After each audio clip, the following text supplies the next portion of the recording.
मागायला ते. थांब पोळी आणते, थांब थांबा जमा जिमे, चल घरात चल, थांब पोळी आणते तुम्हाला दमा.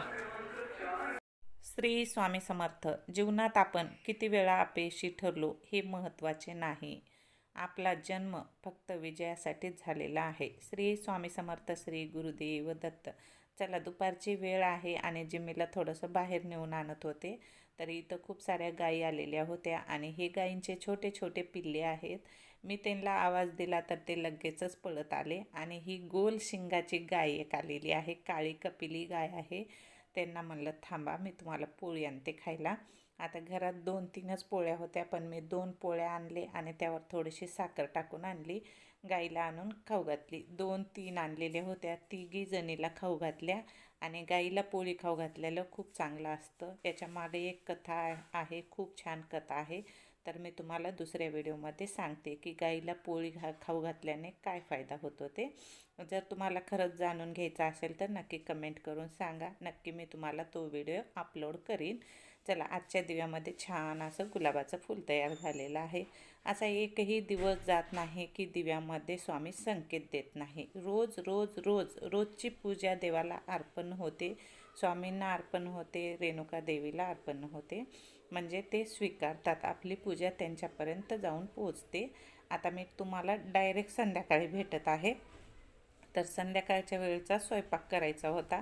तर मग दुपारचा भात होता, तर मी भात परतून घेतले. तर मिस्टर म्हणले मला पण भातच खायचा आहे, कारण थोडं थोडं खायचं होतं, जास्त काही भूकही नव्हती. तर म्हणलं मी चला, म्हणलं काहीतरी रेसिपी करूया, कारण हिवाळा चालू आहे आणि जेवण झालं की काहीतरी गोड खायची सवय असते बऱ्याच जणाला आणि गुळ शेंगदाणे खायची पण सवय असते. आमच्या इथं मिस्टरांना गुळ शेंगदाणे खायला खूप आवडतात. चला म्हणलं काहीतरी करूया गुळ शेंगदाण्यापासूनच.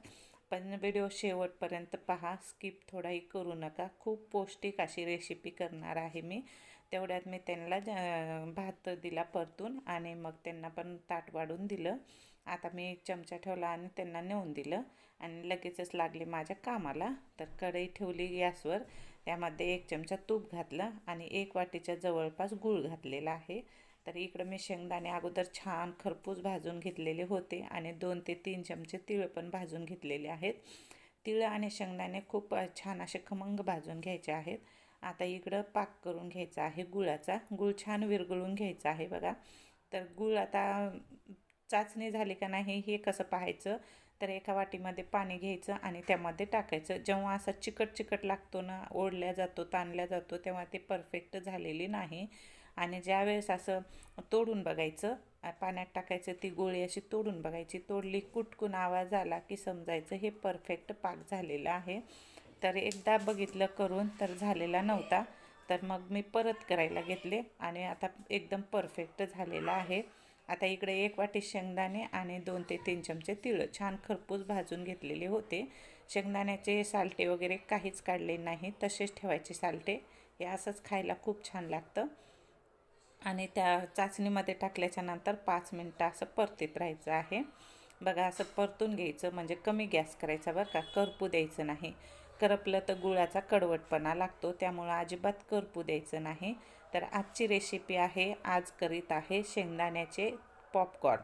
तुम्ही कधी केले का नक्की कमेंट करून सांगा. नसेल केले तर नक्की एकदा करून बघा, खरंच खूप छान खायला लागतात. व्हिडिओच्या शेवटी तुम्ही पाहिलं, आवाज ऐकलाच आहे, सॉरी, व्हिडिओच्या सुरुवातीला, की कुरुम कुरुम मस्त झालेले आहेत खायला. तर हे मी तयार झालं आपलं बॅटर. मग मी काय केलं, एका प्लेटला तूप लावून घेतलं आणि गॅस बंद करून टाकला. तूप लावल्याच्या नंतर मग ते बॅटर केलेलं आहे ना शेंगदाण्याचं, ते एका प्लेटमध्ये काढून घ्यायचं. आणि इथं मुलीचं माझं चाललं होतं बोलणं, तेवढ्याच आमची जिम्मी महाराणी माझ्या मागच असते. जिम्मीचं चाललं होतं, मम्मा काय केलं खायला, गोडाचा वास यायला आहे, म्हणून तिचं चाललं होतं. आम्ही जोरजोरात हसत होतो. काहीतरी झालेलं होतं, मला लक्षात नाही, त्यामुळे आम्ही हसत होतो. जरासं मी आरडाओरडा सुरू केला घरामध्ये मुलांना, की जिम्मी इतकी भीती का नाही, जिम्मीला वाटते काय मीच काय केलं काय की, मलाच मम्मी ओरडायली काय की म्हणून इतकी भीती. पण ती आली किचनमध्ये आणि काय केलं म्हणून अशी वास घेऊ लागली, त्यामुळं मी हसू लागले होते, छान खळखळून हसले बरं का. त्यानंतर मग बघा, हे बॅटर आपलं टाकलेलं आहे प्लेटमध्ये आणि याला छान असं खालीवरी करून मस्त कोमट करून घ्यायचं आणि त्यानंतर मग एक एक दोन दोन शेंगदाणे असे धरू तोडायचे आणि मस्त गोल गोल करून ठेवायचे. याचे पॉपकॉर्न तयार करायचे किंवा तुम्ही अशीच चिक्की पातळ लाटून घेतली तरी चालते. बघा ज्यांना गोल गोल करायला वेळ लागत असेल आणि तोडायला वेळ जमलं नाही तर काय करायचं, छोट्या छोट्या वाटीसारखे गोल आकाराचे छान गोल गोल गोल गोल असे बिस्किट केल्यासारखे करायचे. आणि जे गूळ शेंगदाणे खातात रोज आणि खात नाही त्यांनीसुद्धा हे खायला पाहिजे. आता इथं इलेक्शनचा प्रचार चालू आहे आणि त्याचाच आवाज येत आहे, थोडं स्किप करा आवाजाला. त्यानंतर ते शेंगदाणे जे कोणी खात नाहीत ना त्यांनी हे खायलाच पाहिजे, कारण रक्तवाढीसाठी खूप खूप उपयोगाचे आहे. मला तर डॉक्टरनं सांगितलेलं आहे रक्तवाढीसाठी गूळ शेंगदाण्याचे लाडू करून खा. पण आपण कसं असतो, घरच्या स्त्रिया स्वतःसाठी काही टाईम काढत नाहीत. सर्वांसाठी करतात पण स्वतःसाठी कधीही काही स्पेशली करून खात नाहीत. चला म्हणलं मिस्टरसाठी केले, मग आपल्यालाही खाता येतं. मला पण खायला खूप आवडले. आता मी हे जास्त प्रमाणात करून ठेवणार आहे, कारण मी असं गूळ शेंगदाण्याचे लाडू वगैरे खात नाही. मग हे सकाळी थोडेसे मूठभर घेऊन खाल्लं ना किंवा दिवसभरात कधीही आपण मूठभर घेऊन खाल्लं ना आपलं रक्त पण शरीरातलं वाढतं. आणि गूळ खाल्ल्याने आपले सांधे दुखणे, हाडे दुखणे हे सुद्धा कमी होतात.